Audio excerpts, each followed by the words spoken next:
Hello viewers, இன்னைக்கு நம்ம பார்க்க போறது One Piece episode 1129 part 2.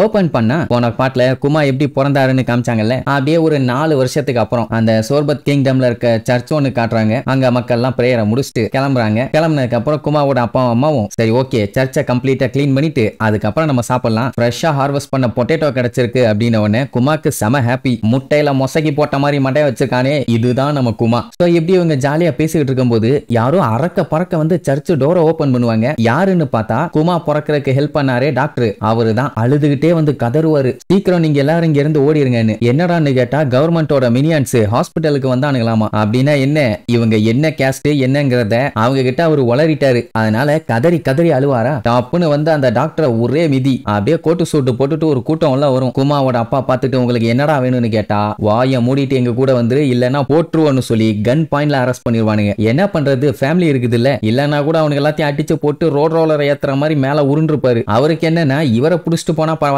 அவர் ஃபேமிலியும் சேர்த்து பிடிக்கிறாங்கல்ல, அதனால கதறுவாரு, நான் ஒருத்த மட்டும் தான் பக்கனீர் பிளட்டை சேர்ந்தவன், ஆனா என் ஃபேமிலி கிடையாது, அவங்கள விட்டுருங்க, நான் மட்டும் தானே உங்களுக்கு தேவை, அவங்க என்ன தப்பு பண்ணாங்க, விட்டுருங்க விட்டுருங்கன்னு கதறி கதறி அழுவாரு. கல் நெஞ்சக்காரனுங்க கரையிறானுங்களா, அதெல்லாம் முடியாதுன்னு சொல்லிட்டு அரெஸ்ட் பண்ணி கூட்டு போயிருவானுங்க. அப்புறம் என்ன கூட்டு போய் ஜெயில அடைச்சிருவானுங்க. என்ன குமாவோட அப்பாவை தான் போட்டு பொலன்னு பொலந்துட்டானுங்க. குமா பாத்தீங்கன்னா சின்ன பையன் பாத்தீங்களா, அவனுக்கு என்ன நடக்குது ஏது நடக்குதுன்னே ஒன்னும் புரியல. அவன் பாத்தீங்கன்னா விளையாண்டுட்டு இருப்பான். ஒரு நாள் என்ன ஒன்னா அவங்க அம்மாவை ஒரு சைடும் அவங்க அப்பா ஒரு சைடும் கூட்டு போவாங்க. அப்ப அவங்க அம்மா குமா கிட்ட என்ன ஆனாலும் சரி உன் வாழ்க்கையை நீ வாழ்ந்துருக்குமா அப்படிங்கிற மாதிரி சொல்லிட்டு அவங்க போயிருவாங்க. அவங்க அப்பா குமா நெக்ஸ்ட் டைம் நான் உன்னை பார்க்கும்போது நல்லா ஸ்ட்ராங்கா பவர்ஃபுல்லா இருக்கணும் அப்படின்ட்டு அவரு ஒரு சைடு போயிருவாரு, இவனை ஒரு சைடு எடுத்துட்டு போயிருவாங்க. மொத்தத்துல குமாவோட ஃபேமிலியவே மொத்தமா பிரிச்சுட்டானுங்க. கூட்டு போய் இவங்களுக்கு என்ன 3 வேளை சோறா போடுவானுங்க, அடிமையா அவனுங்க சொல்றதெல்லாம் கேட்கறதுக்காக தான். சோ சின்ன பையனை கூட பார்க்காம பக்கனீர் பிளட்டை சேர்ந்தவன் புடிப்பையில இருந்தாலும் ஸ்ட்ராங்கா இருக்கான்னு சொல்லி அந்த நோபல்ஸுங்க இருக்கானுங்கல்ல அவனுங்களுக்கு கீழே வேலை பார்க்க விட்டானுங்க. சரி நல்லா சாப்பாடு போட்டு எல்லாத்தையும் பண்ணா பரவாயில்ல, ஏதோ குடுக்கறத தின்னுட்டு அவனுங்க சொல்ற வேலையை 24 மணி நேரமும் பண்ணணும். முடியலன்னு கொஞ்சம் தடுமாறினானா போதும் சாட்டையை வச்சு வெளுன்னு வெளுத்துருவானுங்க. அவனுங்க சொல்ற மாதிரி ஃபாஸ்டா இருக்கணும், இல்ல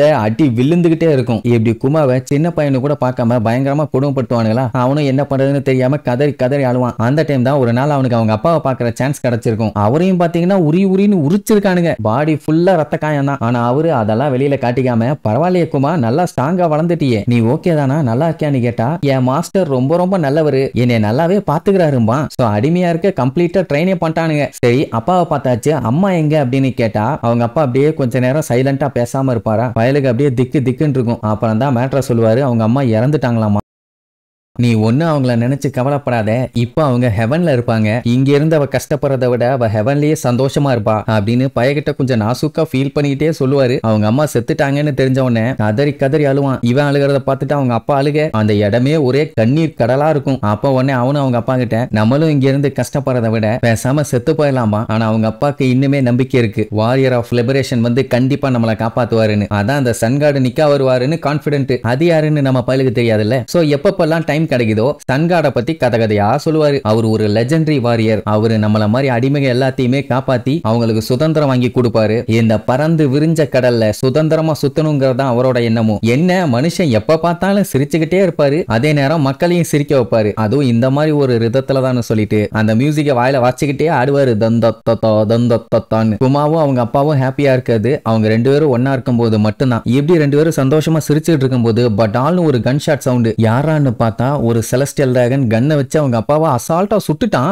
அவரும் செத்துட்டாரு, சத்தம் போட்டுட்டு இருக்கானுங்கன்னு சொல்லி சுட்டுருக்கான். அட வீணா போனவனே. குமாக்குன்னு இப்ப கூட இருந்த ஒரே ஒரு சொந்தம் அவங்க அப்பா மட்டும்தான், அவரையும் சத்தம் போட்டாருன்னு போட்டான் பாருங்க. அப்படியே கட் பண்ணி காட்டுறாங்க. செலஸ்டியல் டிராகன்ஸ் எல்லாம் 3 வருஷத்துக்கு ஒரு டைம் ஸ்கில்ஸை டெஸ்ட் பண்றதுக்காக ஒரு ஈவென்ட் ஒன்று நடத்துவாங்க. அதுக்கு பேர் தான் ட்ரைனியல் ஈவென்ட். சொல்ல போனா அது ஒரு லோக்கல் ஹண்டிங் காம்படிஷன். இது எங்க நடக்குதுன்னா இப்ப இருக்க டைம் லைன்ல இருந்து ஒரு 38 வருஷத்துக்கு முன்னாடி வெஸ்ட் ப்ளூல. இந்த வருஷம் ஒரு ஐலாண்ட்ல தான் நடக்க போகுது, ஆனா கவர்மெண்ட் கண்ட்ரோல்ல இல்லாத ஒரு ஐலாண்ட்ல. அதான் இந்த இடம். இந்த இடத்தோட பேரு காட் வேலி. சொல்ல போனா இப்ப அங்கதான் இருக்கானுங்க. இதுவே ஒரு கேவலமான ஐலாண்டு, இந்த இடத்தோட பேரு காட்ஸ் வேலியாமா அப்படின்னு அசிங்கமா பேசிட்டு என்ன ஒரு விஷயம்னா இந்த இடத்துல நேச்சுரல் ரிசோர்சஸ் வந்து அதிகமா இருக்குது அப்படின்னு சொல்லிட்டு அங்க வாழ்ந்துகிட்டு இருக்க மக்களை தான் வச்சு விளையாட போறான். அதாவது அவங்கள தான் ஹண்ட் பண்ணணும். அதுக்கப்புறம் வேர்ல்டு கவர்மெண்ட் இந்த இடத்தை டேக் ஓவர் பண்ணிக்குவாங்களாமா. இத கேட்ட அந்த இடத்தை ரூல் பண்ணிட்டு இருந்த கிங் கடுப்பாயிருவாரு. ஏன்டா கொய்யால என்னோட மக்களை உன்னோட ஸ்போர்ட்ஸுக்காண்டி கொள்ளுவியா, இது எங்களோட ஐலாண்டு அப்படின்ட்டு அவனுங்களை எதிர்த்து எடுத்து கத்திடுவான். நமக்கு நல்லாவே தெரியும் அவனுங்க 1ஆம் நம்பர் அயோக்கிய பயலுகன்னு.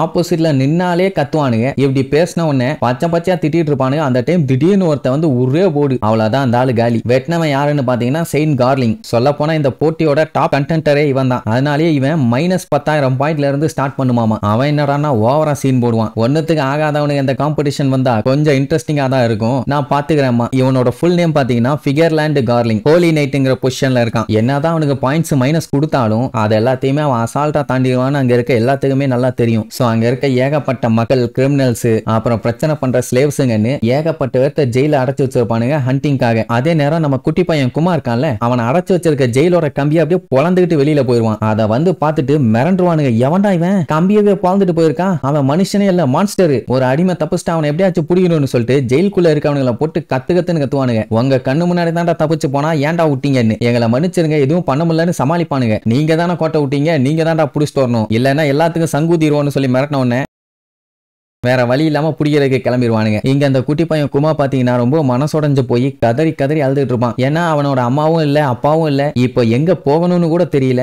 என்ன பண்ணணும்னு தெரியாம ஒரு இடத்துல உட்கார்ந்து அழுதுட்டு இருக்கும்போது இங்கதான் இருக்கான், புடிங்க புடிங்கன்னு சொல்லிட்டு அந்த பயல்கள் எல்லாம் அட்டாக் பண்றதுக்காக கட்டையோட வருவானுங்க. குமா பார்த்து பயந்து போய் என்ன விட்டுருங்க விட்டுருங்க மனா, ஏன்டா அறிவு கட்டவனே, நீ தப்பிச்சு போய் எங்களையும் பிரச்சனையில மாட்டி விட்டுட்டியா, ஒழுங்கு மரியாதையா மறுபடியும் அந்த ஜெயிலுக்கு வந்துரு, இல்லன்னா எல்லாருமே செத்துருவோம் அப்படின்னு புடிச்சிட்டு இழுப்பானுங்க. நம்ம குமார் வந்துட்டு இல்ல என்னை விட்டுருங்க, நான் இனிமேட்டு வரமாட்டேன், எனக்கு அங்க வர்றதுக்கு சுத்தம் பிடிக்கலன்னு சொல்லி கதறி கதறி அழுவான். ஆனாலும் அதெல்லாம் முடியாதுன்னு சொல்லி 2 அடியை போட்டுட்டு வா வாம்பானுங்க. அவன் பேசாம நீ இங்கே கொன்றுங்க, எப்படி இருந்தாலும் நீ அங்க கூட்டு போய் கொல்லத்தான் போறானுங்க, அதுக்கு நான் இங்கே செத்துடலான்னு என்னடா ஓவரா பேசுறேன்னு சொல்லி பொட்டனே அடி விழும். இப்ப குமாவை புடிச்சிட்டாங்கல்ல, இந்த நியூஸ் செயின்ட் சாட்டனுக்கு போகுது. அதுல அவன் ஒரு பக்கனியர் சைல்டுன்னு வேற சொன்னோன்னே அப்படியான்னு சொல்லிட்டு என்னத்தையும் கிரிமினலா யோசிப்பான். எங்க குமாவை கண்ணா பின்னு அடிச்சு கான்சியஸ் இலக்க வச்சு அதுக்கப்புறம் காலை பிடிச்சி தரன்னு எழுத்துட்டு போவானுங்க. என்ன மேட்டர்னா இதுல யாரும் எஸ்கேப் ஆக கூடாது, ஒருத்தன் எஸ்கேப் ஆயிட்டான்னு தெரிஞ்சாலும் அவ்வளவுதான், மொத்த வரத்தையும் கொன்றுவானுங்க. அதனால தரன்னு எழுத்துட்டு போயிட்டு இருப்பானுங்க. அங்கதான் இவாங்கோ ஜின்னியோட என்ட்ரி. சின்ன வயசுலயே எப்படி இருக்கான் பாருங்க. அவன் பக்கனீர் பாய், நீ தான் இந்த ஈவென்ட்டோட மெயின் ஆளா,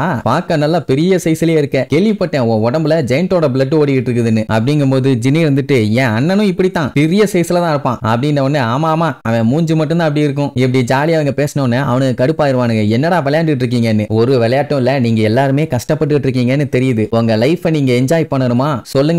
டேய் ஒழுங்கா இங்க இருந்து ஓடிருங்க, இல்லன்னா அத்தனை பேரும் சேர்ந்து உங்களை பொழந்துருவோன்னு கத்துவானுங்க. அட அறிவு கட்டவனுங்களா, உங்களுக்கு சாவணுமா இல்ல வாழணுமா, முதல்ல அதை டிசைட் பண்ணுங்க, அதுக்கப்புறம் நாங்க உங்களுக்கு ஹெல்ப் பண்றோம் அப்படிங்கிற மாதிரி சொன்ன உடனே அங்க இருக்க பயிலுக்குள்ளேயே ஒரு கன்ஃபியூஷன், என்ன பண்ணலாம் ஏது பண்ணலான்னு. எங்க கூட வாங்க, எங்க கிட்ட ஒரு பெஸ்ட் பிளான் இருக்குது, எங்க லைஃபை நாங்க தான் சூஸ் பண்ணோம், நீங்க எப்படி வந்தீங்கன்னா நம்ம ஜாலியான லைஃபை லீட் பண்ணலாம் அப்படின்னு உடனே அங்கனக்குள்ளேயே ஒரு குழப்பம். அவனுங்க வர்றானுங்களோ என்னமோ, அங்கதான் குமாவுக்கு ஒரு நம்பிக்கையே பிறந்திருக்கும். ஆஹா வாழ்றதுக்கு ஒரு வழி கிடைச்சிருக்குறான்னு. சோ இனி இதுக்கப்புறம் குமா இவங்க கூட எப்படி போய் சேர்ந்தான், இவங்க நிஜமாவே நேவி ஆளுகிட்ட இருந்து தப்பிச்சிட்டாங்களா இல்லையான்னு அடுத்தடுத்த எபிசோட்ல பார்க்கலாம். டாடா.